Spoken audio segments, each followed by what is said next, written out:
आज पढ़ा रहे हैं अध्याय चौथा में। हेडिंग है नातेदारी, किनशिप, है ना। एग्जाम में आता है व्हाट इज किनशिप। नातेदारी से क्या समझते हैं, नातेदारी का क्या अर्थ है, समझ रहे हैं। नातेदारी का क्या अर्थ है, नातेदारी से क्या समझते हैं। अर्थ अथवा नातेदारी की कोई एक परिभाषा लिखिए। व्हाट डिफिनेशंस, परिभाषा। यानी एग्जामिनर पूछता है क्वेश्चन घुमा घुमा के, आपको आंसर देना है, जो आंसर मांगता है वो लिखना है, तब नंबर आपको मिलेगी सॉलिड, है ना। व्हाट इज किनशिप, नातेदारी क्या है, किसे कहते हैं, क्या अर्थ है। कोई एक डिफिनेशन लिखिए, परिभाषा। आंसर क्या होगा, एक होगा। आपको ध्यान देना है कि आंसर क्या बोल रहा है। अब देखिए आगे आइए। नातेदारी, किनशिप, इंग्लिश में किनशिप। परिवार, विवाह और नातेदारी, ये तीनों ही सामाजिक संस्थाएं एक दूसरे से घनिष्ठ रूप से जुड़ी हुई है। तीनों चीज क्या है, परिवार, विवाह और नातेदारी, तीनों एक दूसरे से घनिष्ठ रूप से जुड़े हुए हैं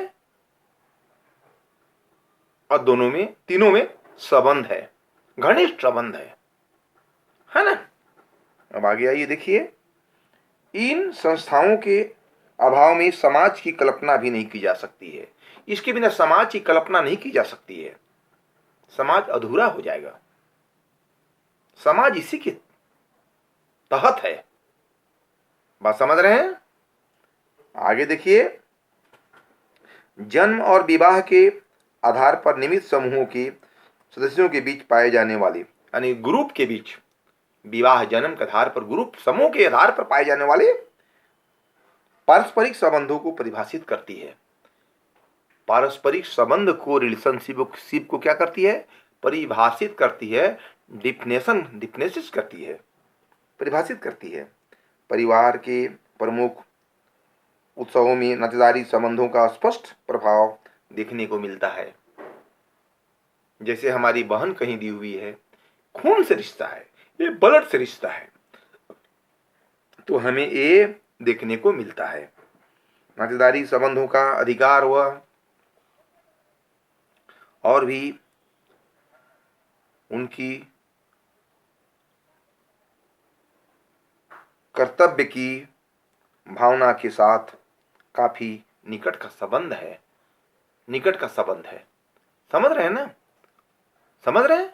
निकट का क्या है, संबंध है, रिलेशनशिप है। पारिवारिक जीवन में वंशगत संबंध, गोत्र तथा कुल के सदस्यों के बीच जन्म से लेकर मृत्यु तक विभिन्न संस्कारों तथा कर्मकांडों में नातेदारी से जुड़ी हुई लोगों की महत्वपूर्ण भूमिका होती है। जैसे हमारा परिवार में कर्मकांड होती है, गोत्र होते हैं, एक परिवार से ही होते हैं, किनशिप से ही होते हैं, एक दूसरे से जुड़े हुए हैं परिवार में। बहुत मजेदार चैप्टर है ये, किनशिप, नातेदारी, किनशिप। गोत्र समझते हैं, परिवार समझते हैं, इसको छेड़ भाषा में बोलते हैं गोतिया लोग। कोई मरण हो, जीवन हो, तो ये समाज, ये गोत्र सभी मिलकर उसका संस्कार करते हैं, काम क्रिया करते हैं, कर्म करते हैं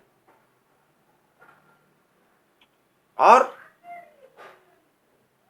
परिवार में समाज की इकाई को मजबूत करते हैं और किनशिप को बढ़ावा देते हैं। किसी भी समाज में नातेदारी के स्वरूप का आकार के निर्धारण में उस समाज की पृष्ठभूमि, सामाजिक संबंध, व्यवस्था, सिस्टम तथा सांस्कृतिक, कल्चरल, आर्थिक दशाओं का महत्वपूर्ण योगदान रहता है।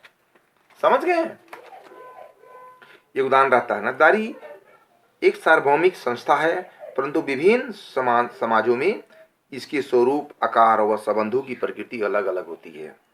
इसके संबंध, प्रकृति क्या होती है, अलग अलग होती है। आप देखिएगा, आप समाज में रहते हैं, आप गौर कीजिए, आपकी बहन का कहीं मैरिज हुई है, क्या हुई है? शादी ब्याह हुई है। तो आपको क्या हो गया? वो बहन जो दिए हैं सो वो ब्लड का रिश्ता हो गया। क्या का रिश्ता हो गया? वो ब्लड का रिश्ता हो गया, खून का रिश्ता हो गया। ये किनशिप क्या चीज है? नातेदारी ये ब्लड से रिश्ता रखता है, खून से रिश्ता रखता है। आप गौर कीजिएगा, समाज में अगर हम समाज में रहना है, समाज की बातों को हमको मानना इंपॉर्टेंट है, महत्वपूर्ण है। समाज में हर सुख दुख के लिए परिवार में हमको साथ देना, निभाना, ये भी मेरा कर्तव्य बनता है। नातेदारी से हमें समाज की बहुत तरह की बुराइयों का भंडाफोड़ होता है और समाज को सुधारने का मौका मिलता है। समाज को सुधारने का जो हम बीड़ा उठाते हैं समाज को आगे बढ़ाने के लिए, वो समाज की बीड़ा को हम किनशिप के थ्रू, किनशिप नातेदारी के द्वारा हम पूरा करते हैं। हमारी सहयोग पूरा रहती है। तो इसमें किनशिप नातेदारी एक ब्लड से रिश्ता है, किनशिप का खून से रिश्ता है। देखते हैं इस परिवार में परिवार, विवाह, वंश, परंपरा, ये हमारा पहले से होते आ रहा है।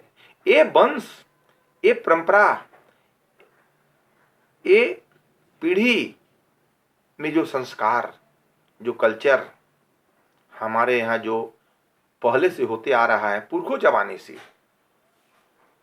उसको तो हमको बरकरार रखना है। उसे हमें तोड़ना नहीं है, उसका बहिष्कार नहीं करना है। हमें संस्कार में रहना है, कल्चर में रहना है। हमारे आदि पूर्वज जो बताए हैं उस रास्ते में हमें क्या है? चलना है। हमको समाज को लेके चलना है। फैमिली, परिवार, विवाह, मैरिज समझते हैं ना, शादी ब्याह, परिवार, फैमिली और शादी विवाह, मैरिज और वंश, पीढ़ी, इसके बिना परिवार की कल्पना नहीं की जा सकती है। किनशिप की कल्पना नहीं की, किनशिप शब्द लागू ही नहीं होगा अगर ये नहीं रहेगा। तो हमको नातेदारी कैसे बढ़ता है आप भी जानते हैं। वही बोले ना, आप कहीं से भाई आपका दूसरी जगह रहता है, क्या रिश्ता हो गया आपका उसे? आपका ब्लड का रिश्ता हो गया। आपकी बहन कहीं मैरिज हो गई है, आप बहन के यहाँ जाते हैं, तो क्या रिश्ता है बहन का आपसे? ब्लड का रिश्ता है, खून का रिश्ता है। बात समझे? पढ़ाई समझ रहे हैं मेरा? ब्लड का रिश्ता, खून का रिश्ता, किनशिप का तात्पर्य यही है ना? तो देखिएगा एग्जाम में आएगा, अभी आगे पढ़ाएंगे किनशिप की परिभाषा, अर्थ और परिभाषा। पहले किनशिप समझिए। इस प्रकार हम कह सकते हैं कि किनशिप परिवार, परिवार, विवाह, वंश के बिना इसकी कल्पना नहीं की जा सकती है। इस प्रकार हम कह सकते हैं कि किनशिप परिवार का एक अंग है, एक इकाई है। समझ गए बात को? बस इतना ही।